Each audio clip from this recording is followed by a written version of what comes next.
So I'm gonna work on catching resto, and a lot of people ask me what the best way is to catch a horse. And, sometimes you might have horses that don't want to be caught. They're running around. They're turning their butt towards you, that kind of thing. Let me show you what I see a lot of people do when they go to catch a horse. Is they just kind of walk right up to the horse and they go to put that halter, and that horse just turns around and faces that butt to them, right? And so then they get mad at that horse and they say, "Come on, quick! Oh, stand still!" And they try to cut that horse off, and they're gonna go in there and go get that horse.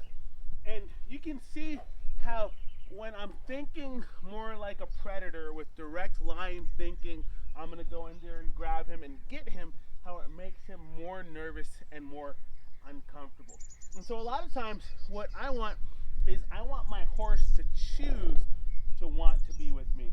So I'm gonna go ahead, and first thing I'm gonna do is I'll kind of kiss at him and see if I can get his attention here. So instead of just going right up to him, what I'll do is I'll kind of just cut in front and see if I can draw him in. And I'll take a nice big deep breath, and I'll turn away to take some of the pressure off of him, to let him know that he made a good decision by drawing into me. And you notice how once I did kind of soften and draw away, he lowered his head, he took a nice big deep breath, he started licking and chewing for a bit. Now watch what happens when I walk in here. I'm not just gonna go in hard at a straight line.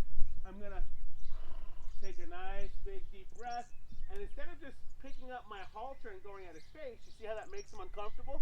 I'm gonna keep my halter low, and I'm gonna come in and say hello. Yeah, good boy. I'm gonna give him a rub on that shoulder. Let him know that being with me is a great place for him to be, okay? And so then I might even just kind of see if I can draw him my direction, incline him towards me.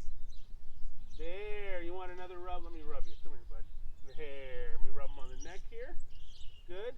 And so now, since he's decided to be with me and he wants to be here with me, now I can go ahead and get ready to get him. And again, he knows it's coming. You see how he kind of steps back when I undo my halter? But I'm not going to trick him. You're not going to see me put the rope around his neck first to try to coerce him.